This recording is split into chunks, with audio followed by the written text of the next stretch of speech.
Om Namo Bhagavate Vasudevaya. Reading from Bhagavad-Gita, chapter number 3, text number 3.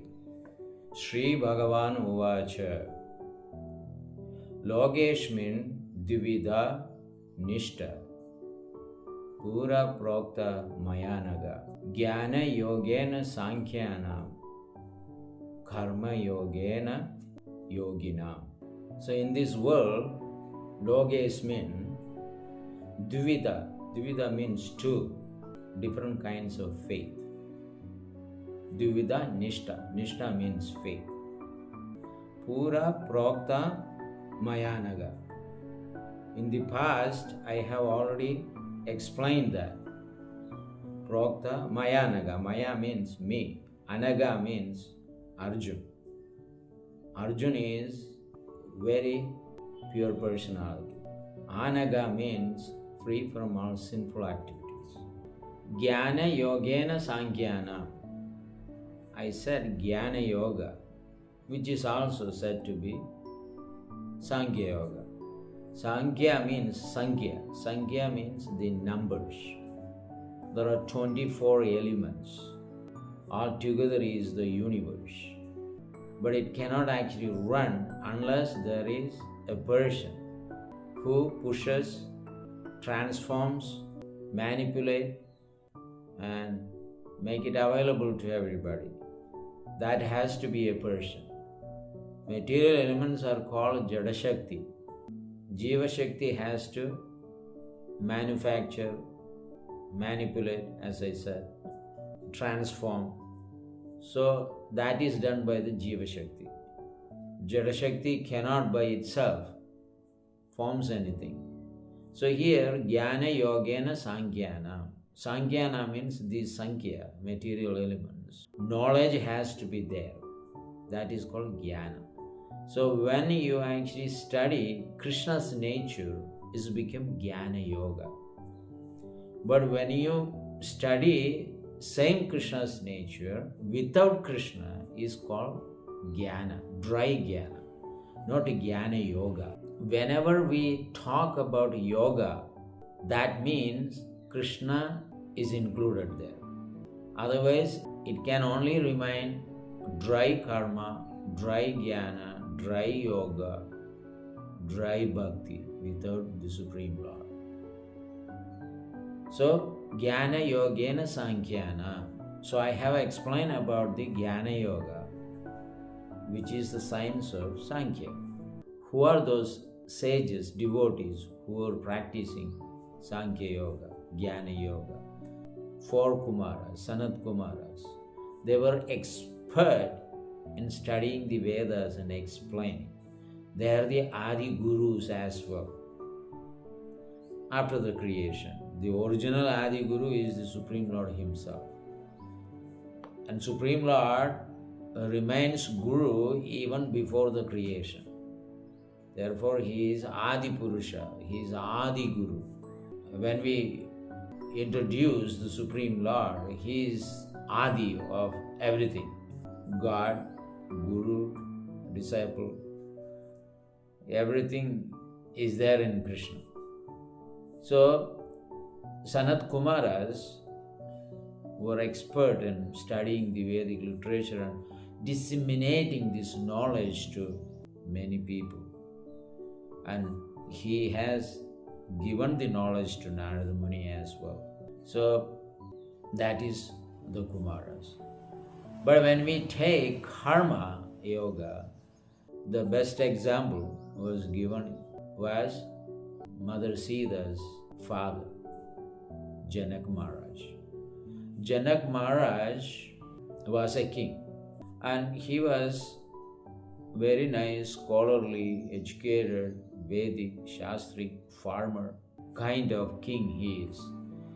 And he was very friendly with the nature and the production of nature like animals and trees and plants. They are all part of the nature, birds. So he was very much educated in Shastra as well. But he did not just cultivate the knowledge. He put everything in practical. So we cannot call him because he was living in a household life. He is a disqualified saint. No. So he has the knowledge and he put all the knowledge in practicality as well. So therefore he is considered the best of all karma yogis.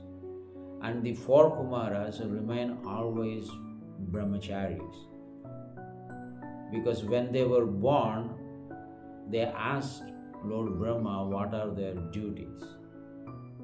So Lord Brahma said that all of you get married and increase the population in this world. But they were not least interested in entering into the household life. That does not mean they are superior to the householders like Janaka Maharaj, Lord Shiva, Lord Brahma, Bali Maharaj, Prahlad Maharaj. They were all married, but they were all celebrated as Mahajanas, expert in discussing the Shastric knowledge. So that is possible even for the householders, provided the householders know the goal of life correctly, not just making money, eating and sleeping, and in the morning again go for that purpose, and the evening come and have a loving dinner with your family members and see some movies and go back to sleep. No. So the Shastric Gyan has to be there. So that is the sign of a good karma yogi. And Jnana yogi, both are actually in equal level. So here the Supreme Lord is saying that Pura Prokta Mayanaga, I have explained this Jnana Yoga, Sankhya Yoga and Karma Yoga in the past. So the Lord is telling here Arjuna that you are not qualified for Jnana Yoga. You cannot be a renounced person like the Kumaras. On the other hand, you can be like Janaka Maharaj.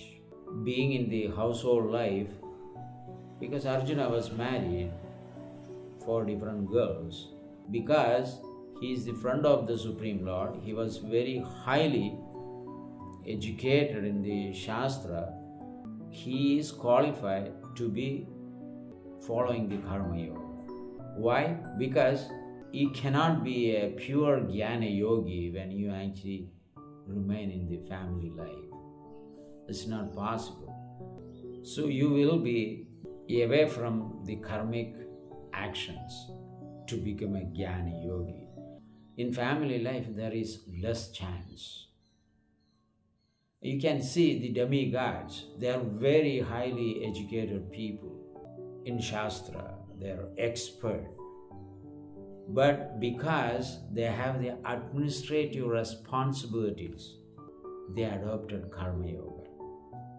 So the Karma Yoga is also the service, the actions dedicated to the Supreme Lord. So both are actually good. But here, what Arjun could take it, that is what important. That is what Krishna is emphasizing. Everything is good, but it is dependent on the person and his qualification and it is guna. Which one he wants to choose and follow it, that is up to him. Also, there was a king, Priyavrata. Priyavrata was very renounced and situated in Jnana Yoga. But somehow or other, he was pulled away from the forest, cultivating yoga and jnana, and engaged him in material activities, which is, of course, karma yoga, and given the emperor position over the earth planet.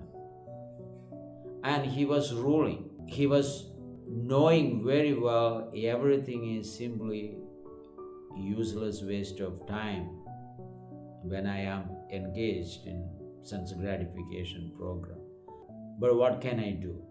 The Supreme Lord given me the order, while ruling this world, you can be detached as a Raj Rishi. You can be devoted to my service. So that is what ultimately Karma Yoga is. So it doesn't matter how much work you are performing external world. It matters how much you remember Krishna. So accept these four regulative principles, which are listed as sinful activities like meat eating, gambling, and having relationship outside marriage, and intoxication. So keeping those sinful activities in one side, engaging in all other sorts of work, at the same time remembering the Supreme Lord is also considered with the devotion service to the Supreme Lord. So that also eventually make you anaga, right? Mayanaga. Krishna told that to Arjun that you are a sinless person. So though he was married and engaged in material activities, he was thinking Krishna as his best friend. So he was engaging practically in karma yoga activities. So now the Lord is telling here, you are not fit for renunciation, but you can do karma yoga. So engage in actions and always remember about me. This is what the important point the Supreme Lord made in this verse. Thank you very much. We will continue. Hare Krishna.